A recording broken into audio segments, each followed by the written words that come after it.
नमस्कार साथियों, स्वागत है आपका आज के इस नए सेशन में। आज का यह सेशन इस विषय के ऊपर है कि कैसे यह डिसाइड किया जाए कि कौन सी घटना पाप है और कौन सी घटना पुण्य। जी हाँ दोस्तों, जैसे कि भारत में दूध को सबसे पवित्र माना जाता है और ये माना जाता है कि दूध एक ऐसा आहार है जिसे हम उपवास में भी ग्रहण कर सकते हैं। लेकिन वैश्विक स्तर पर बहुत सारे ऐसे संप्रदाय हैं, बहुत सारे ऐसे वीगन लोग हैं जो दूध को नहीं लेते क्योंकि वे मानते हैं कि दूध एक मांसाहारी पदार्थ है। आखिर दूध जानवरों की मांसपेशियों से ही निकलकर बनता है। तो दोस्तों, इस विषय पर ओशो के जो विचार हैं वो कहीं ना कहीं आपके दिल को दहला देंगे। और ओशो के विचार हमेशा से ही ऐसे रहते हैं जो लोगों की पूर्व धारणाओं को तोड़ देते हैं। तो इसी विषय पर मैंने जब ओशो के विचारों को पढ़ा तो मुझे लगा कि आपके साथ मुझे उन विचारों को शेयर करना चाहिए। इसीलिए आज का सेशन बहुत ही महत्वपूर्ण है। आखिर ये कैसे तय हो कि कौन सी चीज पाप है और कौन सी चीज पुण्य। ओशो इस संबंध में तिब्बत की एक कहानी का जिक्र करते हैं। आइए आपको तिब्बत की वो कहानी मैं आज सुनाता हूँ। साथियों, तिब्बत में एक मेला लगा हुआ था। उस मेले में बहुत भीड़ भाड़ थी। उसी भीड़ भाड़ में मेले के बीचों बीच एक ऐसा कुआं था जो ढका हुआ नहीं था, एक खुला हुआ कुआं था। और उस कुएं में भीड़ भाड़ में एक व्यक्ति जाकर उसमें गिर जाता है। वह व्यक्ति बहुत प्रयास करता है बाहर निकलने का, लेकिन वह बाहर नहीं निकल पाता है। और जब वह हार थक जाता है तो वह चिल्लाने लगता है कि कोई मुझे बचाओ, कोई मुझे बचाओ। क्योंकि मेले की भीड़ भाड़ थी इसलिए वहां किसी व्यक्ति ने उस व्यक्ति की आवाज को नहीं सुन पाया। आखिर वहां से एक साधुनुमा व्यक्ति गुजर रहा था।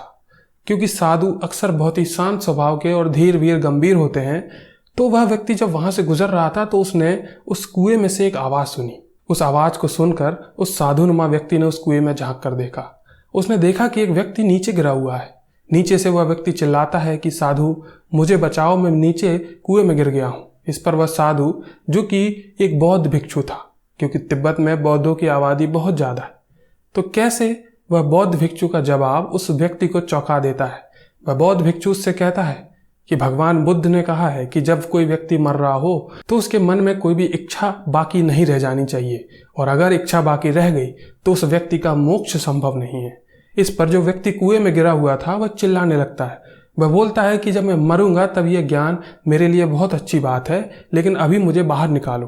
तो वह व्यक्ति कहता है कि एक दिन तो सभी को मरना है, इसलिए तुम कल मरोगे, इससे अच्छा कि आज ही मर जाओ। और वह व्यक्ति, जो कि बहुत भिक्षु था, वो वहां से चला जाता है। थोड़ी देर बाद वहां से एक दूसरा व्यक्ति गुजरता है। नीचे से वह व्यक्ति फिर चिल्लाता है कि कोई मुझे बचाओ, कोई मुझे बचाओ। वह दूसरा व्यक्ति भी उसकी आवाज को सुनता है और उस आवाज को सुनकर कुएं में वह झांक कर देखता है। और जब वह देखता है तो वह पाता है कि नीचे एक व्यक्ति कुएं में गिरा हुआ है। नीचे जो व्यक्ति था वह कहता है कि मुझे बाहर निकालो, मुझे बाहर निकालो। तो वह दूसरा व्यक्ति, जो कि ये मानता था कि अगर जीवन में कोई गलती हो गई तो हमें काम ऐसा करना चाहिए जिससे दोबारा भविष्य में वो गलतियां ना हो, वह व्यक्ति जो ऊपर था वो उस नीचे गिरे हुए व्यक्ति से कहता है कि आखिर तुम कुएं में गिरे कैसे। तो वह व्यक्ति कहता है कि मैं कुएं में गिरा कैसे यह बाद का प्रश्न है, पहले आप मुझे कुएं से बाहर तो निकालो।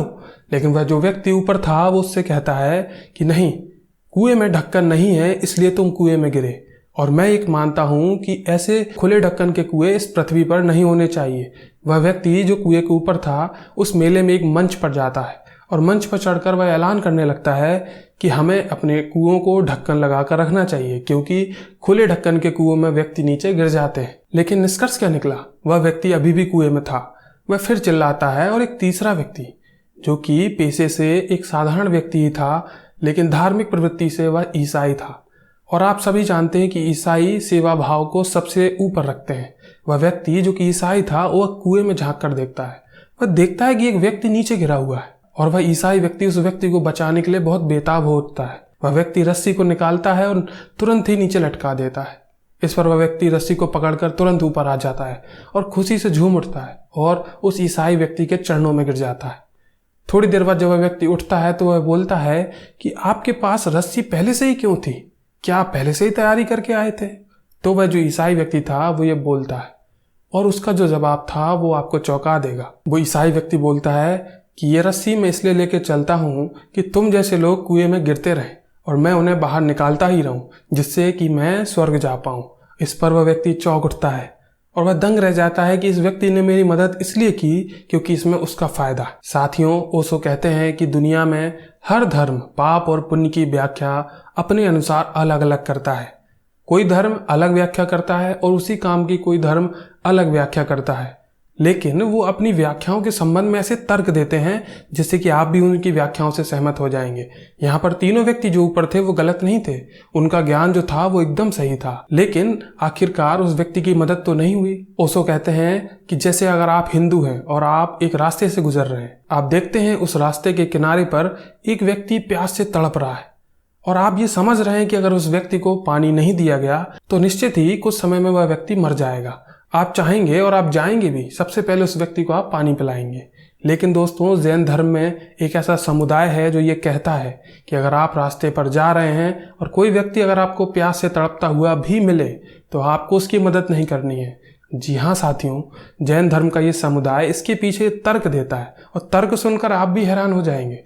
वो तर्क देते हैं और वो कहते हैं क्योंकि वह व्यक्ति प्यास से तड़प रहा है तो निश्चित ही पूर्व जन्म में या कभी उसने कोई ऐसे कर्म किए होंगे जिसको वो अभी भुगत रहा है। अगर आप जाते हैं और उस व्यक्ति को पानी पिला देते हैं तो आप उसके कर्म को जिसको वो भुगत रहा है बीच में ही रोक देंगे, तो निश्चित ही उस व्यक्ति को जीवन में दोबारा अपने कर्म को भुगतना पड़ेगा और आप उसके कर्म में बाधा ना बने।